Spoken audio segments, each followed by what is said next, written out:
In the prosperous, fiercely competitive era of the early 17th century, the Dutch East India Company, universally known as the VOC, stood as the absolute, undisputed titan of global maritime commerce. It was the wealthiest, most powerful corporate entity the world had ever witnessed, commanding massive fleets that ruthlessly monopolized the lucrative global spice trade. In October 1628, the VOC launched its newest, most magnificent flagship, the Batavia, from the bustling port of Texel in the Netherlands. Bound for the distant, exotic port of Batavia, modern-day Jakarta, in the Dutch East Indies, the heavily armed merchant vessel was a floating fortress of immense wealth. Deep within her dark, reinforced timber hold lay a staggering fortune. Massive, heavy wooden chests completely packed with gleaming silver coins, precious antiquities, and highly valuable trade goods intended to purchase vast quantities of nutmeg and black pepper. However, the true danger to this magnificent vessel did not emanate from hostile foreign navies or the violent, unpredictable storms of the vast open ocean, but rather from a festering, deeply venomous darkness growing quietly within the heavily confined, claustrophobic wooden walls of the ship itself. Commanding this monumental voyage was Francisco Pelset, a highly experienced, deeply loyal, but physically frail senior merchant of the VOC. Pelset's strict, unwavering authority was deeply resented by the ship's seasoned captain, the arrogant and highly skilled skipper Arjen Jacobs. The simmering, toxic tension between the two leaders was violently exacerbated by the insidious presence of the under-merchant, Jeronimus Cornelisz. Cornelisz was a charismatic, highly articulate, but fundamentally bankrupt former pharmacist who harbored deeply radical, heretical beliefs. Endowed with a hypnotic, incredibly persuasive personality and a terrifyingly complete lack of moral boundaries, Cornelisz recognized a golden, unprecedented opportunity in the ship's massive silver reserves. During the grueling, agonizingly long months traversing the vast, empty expanse of the Atlantic and rounding the treacherous Cape of Good Hope, Cornelisz quietly, systematically began to poison the minds of the crew. He successfully seduced skipper Jacobs into a dark, highly treasonous conspiracy. Their grand, treacherous plan was simple but absolute: violently murder Commander Pelset, permanently seize total control of the heavily armed Batavia, and transform the magnificent merchant vessel into a ruthless pirate ship, using the stolen silver to live as untethered kings in the lawless corners of the East Indies. By late May 1629, the insidious mutiny was meticulously planned, heavily armed, and completely ready to be violently executed. The conspirators nervously awaited the perfect, chaotic moment to strike. However, the blind, completely unforgiving forces of nature violently intervened, permanently shattering their treacherous timeline. On the pitch-black, violently stormy night of June 4, 1629, the Batavia was sailing completely blind through the treacherous, uncharted waters off the unknown western coast of the Australian continent. Due to catastrophic navigational errors and the heavy, blinding ocean mist, the lookouts entirely failed to spot the foaming, white surf until it was far too late. With a deafening, catastrophic splintering of massive oak timbers, the magnificent flagship violently slammed into the jagged, unyielding coral teeth of Morning Reef, part of the desolate, highly isolated Houtman-Abrolhos Island chain. The impact was absolutely devastating. The massive wooden hull was instantly, violently pierced, and freezing, dark ocean water rapidly flooded the lower decks, instantly drowning dozens of terrified, screaming passengers trapped below. Absolute, terrifying chaos completely enveloped the dying vessel as the massive mainmast violently collapsed, and towering, crushing ocean swells began to systematically tear the magnificent ship apart piece by piece. As the sun rose over the horrific, debris-strewn scene, roughly 250 terrified, desperate survivors, including men, women, and young children, miraculously managed to struggle through the churning, blood-stained surf to a tiny, utterly desolate patch of crushed coral nearby, soon to be grimly christened Batavia's graveyard. This agonizingly small, flat island offered absolutely no natural shelter, completely lacked any source of fresh drinking water, and was entirely incapable of sustaining human life. Recognizing the absolute, terrifying reality of their situation, Commander Pelset and skipper Jacobs made a deeply controversial, historically condemned decision. Taking the ship's only functional, seaworthy longboat, they gathered a small group of senior officers and quietly abandoned the desperate, dying survivors. Their stated intention was to desperately search the harsh, waterless mainland of Australia for fresh water, but when that completely failed, they embarked on a miraculous, 33-day open-boat voyage across the Indian Ocean to seek rescue in Java. Left entirely behind on the desolate, sun-baked coral reef, surrounded by the rotting wreckage of the ship and hundreds of desperately thirsty, terrified passengers, was the chief mutineer, Jeronimus Cornelisz. With the strict, lawful authority of Commander Pelsat completely removed, Cornelisz instantly realized that he was now the absolute, unchallenged ruler of this isolated, terrifying microcosm. He no longer needed to violently steal a ship to build his dark, twisted kingdom. The ocean had provided him with a captive, helpless population, setting the stage for one of the most horrific, blood-soaked reigns of terror in the entire history of maritime exploration. Following the controversial, highly criticized departure of Commander Pelsat and the senior officers in the ship's only viable longboat, an incredibly dense, suffocating atmosphere of pure, unadulterated terror rapidly descended upon the tiny, waterless expanse of crushed coral known as Batavia's graveyard. Jeronimus Cornelisz, the charismatic, deeply psychopathic former pharmacist, entirely recognized that absolute, unchecked power had just been miraculously handed to him by the violent forces of the Indian Ocean. He was no longer a lowly undermerchant plotting a risky, highly dangerous maritime mutiny in the dark, cramped lower decks of a sailing ship. He was now the supreme, unchallenged ruler of a completely isolated, desperately terrified microcosm of Dutch society. Cornelisz possessed a chillingly brilliant, fundamentally twisted, and highly calculating intellect.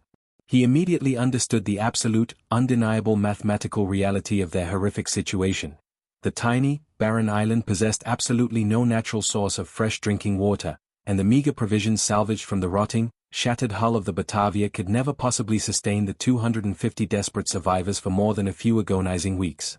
Furthermore, Cornelisz knew with absolute, terrifying certainty that if Pelsat somehow miraculously survived the perilous open ocean crossing to Java and eventually returned with a heavily armed rescue vessel, the mutineers would be instantly arrested, violently tortured, and publicly executed for their treasonous conspiracy. To ensure his own survival and to successfully hijack any approaching rescue ship, Cornelisz cold-bloodedly concluded that the island's population had to be drastically, systematically, and violently reduced. To execute his horrific, blood-soaked vision without immediately triggering a massive, uncontrollable uprising among the desperate survivors, Cornelisz initially employed a masterful, highly deceptive strategy of psychological manipulation and feigned administrative benevolence. Establishing a strict, highly organized governing council comprised entirely of his most loyal, heavily armed co-conspirators, he immediately confiscated all salvaged weapons, constructed rafts, and precious food supplies, effectively centralizing all means of physical survival and violently removing any capability for self-defense from the general population. His first major, highly calculated tactical move was to permanently eliminate the single greatest physical threat to his dark, twisted authority. A highly disciplined, deeply loyal group of professional VOC soldiers commanded by a courageous, physically imposing corporal named Wiebbe Hayes. Under the guise of a desperate, vital exploratory mission, Cornelisz ordered Hayes and his heavily armed men to travel across the treacherous, shark-infested reef to a distant, larger landmass visible on the horizon, subsequently known as High Island. Cornelisz explicitly promised to send a boat to retrieve them, but his true, deeply sinister intention was to completely abandon the soldiers on the desolate, waterless rock, fully expecting them to die an agonizing, prolonged death from severe dehydration within a matter of days. With the formidable soldiers completely removed from the immediate equation, Cornelisz and his heavily armed, deeply corrupted followers were left absolutely free to unleash an unprecedented, deeply horrifying reign of terror upon the weak, the sick, and the entirely defenseless civilians remaining on Batavia's graveyard. What subsequently unfolded on that tiny, sun-baked patch of crushed coral over the agonizing summer months of 1629 defies all conventional boundaries of human morality and rational psychological comprehension. Cornelisz, completely intoxicated by his absolute, godlike power over life and death, rarely committed the horrific acts of violence with his own hands. Instead, he employed a dark, twisted cult-like psychological control over his desperate, deeply compromised followers, ordering them to execute a systematic, incredibly brutal campaign of mass murder to prove their absolute loyalty to his new, heretical regime. The slaughter began quietly, under the heavy, suffocating cover of pitch-black darkness. Weak, sick, and vulnerable survivors were secretly lured to the rocky edges of the tiny island under the false, cruel pretense of receiving extra water rations, only to have their throats violently slashed or their skulls brutally crushed with heavy wooden mallets salvaged from the shipwreck. Their bleeding bodies were silently, unceremoniously pushed into the dark, churning currents of the Indian Ocean, completely vanishing without a trace. As the mutineers' bloodlust grew and their fear of immediate retribution completely evaporated, the horrific violence became brazen, terrifyingly public, and deeply, unimaginably sadistic. Men, women, and young children were ruthlessly hunted down and violently slaughtered in broad daylight for the slightest, entirely fabricated transgressions, or simply for the twisted, sociopathic entertainment of Cornelisz's most devoted, heavily armed henchmen. In a matter of mere weeks, the tiny, beautiful coral reef was completely transformed into a horrific, blood-soaked abattoir, where over 115 innocent people were brutally murdered, leaving the desperate, surviving women entirely at the dark, horrifying mercy of the mutineers. While Jeronimus Cornelisz was systematically transforming Batavia's graveyard into an unimaginable, blood-soaked hellscape of absolute, unchecked psychotic terror, a profoundly different and highly miraculous narrative of human survival was quietly unfolding just a few miles across the treacherous, shark-infested lagoon. Corporal Wiebbe Hayes and his highly disciplined, deeply loyal contingent of VOC soldiers had been deliberately exiled to the desolate, windswept landmass known as High Island, fully expected by the treacherous mutineers to perish in agony from severe, terminal dehydration within a matter of days. However, Cornelisz had made a massive, fatal, and fundamentally arrogant miscalculation. High Island was not a barren, waterless rock of death. It was actually the largest landmass in the entire Abrolhos archipelago, hiding a life-saving, miraculous secret beneath its harsh, rocky surface. After days of desperate, grueling exploration under the blistering Australian sun, Hayes and his exhausted, desperate men miraculously discovered a series of deep, natural limestone rock pools brimming with fresh, sweet rainwater. Furthermore, the island was heavily populated by a bizarre, previously unknown species of miniature kangaroos, the Tamar wallabies, which provided the starving soldiers with an abundant, easily accessible source of fresh, vital protein. Instead of dying in the dust, the exiled soldiers were rapidly regaining their physical strength, unknowingly transforming themselves into a formidable, highly capable resistance force that would soon become the absolute ultimate threat to Cornelisz's dark, twisted island kingdom. As the long, agonizing weeks slowly passed, the horrific, undeniable reality of the ongoing massacre on Batavia's graveyard began to finally reach the fortified sanctuary of High Island. Desperate, terrified survivors, those who had miraculously managed to escape the bloody, nighttime slaughters by silently slipping into the dark, freezing ocean, began washing up on the rocky shores of High Island, clinging desperately to pieces of shattered driftwood. Gasping for air and traumatized beyond all rational comprehension, they breathlessly recounted the absolute, unimaginable horrors unfolding across the shallow lagoon. The brutal, systematic executions of innocent women and children, the sadistic, cult-like rituals, and the absolute, terrifying reign of the psychopathic former pharmacist. Recognizing the immense, immediate physical threat posed by the heavily armed mutineers, Corporal Hayes instantly transitioned his men from mere survivors into a highly organized, deeply disciplined military unit. Utilizing the abundant, jagged limestone rocks scattered across the island, Hayes and his soldiers laboriously constructed a small, sturdy defensive fort, historically recognized as the very first European architectural structure ever built on the entire Australian continent. They meticulously fashioned crude but highly effective weapons, attaching sharp, heavy iron spikes and rusty nails salvaged from the washed-up wreckage of the ship to the ends of long, heavy wooden poles. When Cornelisz inevitably realized that Hayes had not perished and was actively harboring the escaped refugees, the psychopathic leader resolved to permanently and violently crush the resistance, launching a series of brutal, heavily armed amphibious assaults across the shallow coral reef.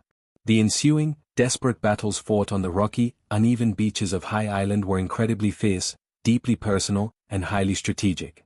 Despite possessing a significant numerical advantage and wielding the highly lethal, salvaged VOC muskets and heavy cutlasses, the undisciplined, chaotic mutineers were repeatedly and violently repelled by the highly organized, incredibly disciplined defensive tactics of Wiebbe Hayes and his fiercely loyal soldiers. In a massive, completely unexpected tactical blunder during a desperate attempt to negotiate a false, treacherous truce, Jeronimus Cornelisz boldly approached the fort with only a small, heavily armed escort, utterly convinced of his own hypnotic, persuasive invincibility. In a stunning, rapid display of sheer physical courage, Hayes and his men violently ambushed the delegation, instantly killing the bodyguards and miraculously capturing the psychopathic mastermind alive, securely binding him in heavy iron chains. However, the remaining mutineers, now desperately commanded by a ruthless, battle-hardened soldier named Walter Luz, launched a final, massive, and incredibly violent assault to rescue their captive leader. It was precisely at this absolute, heart-stopping climax, on September 17, 1629, that a miraculous, towering silhouette finally appeared on the distant ocean horizon. It was the Sardam, a heavily armed rescue vessel commanded by the returning Francisco Pelsac. A desperate, frantic race across the lagoon immediately ensued, as both Hayes and the mutineers frantically rowed their small wooden boats toward the rescue ship, each desperately attempting to be the very first to board and tell their vastly different version of the bloody tragedy. Hayes, rowing with sheer, superhuman desperation, managed to reach the Saddam first, breathlessly warning Pelset of the heavily armed, approaching mutineers. The rescue ship immediately trained its massive, heavy cannons on the mutineers' boat, forcing their unconditional, immediate surrender. The subsequent retribution was absolute, swift, and completely unforgiving. Pelset convened a harsh, rigorous maritime tribunal directly on the desolate islands. The most brutal, unrepentant mutineers, including the psychopathic Jeronimus Cornelisz, had both of their hands violently amputated with a heavy hammer and chisel before being publicly, unceremoniously hanged from hastily constructed wooden gallows erected directly on the blood-soaked coral. The terrifying, unprecedented saga of the Batavia shipwreck remains one of the most gruesome, deeply fascinating maritime tragedies in recorded history.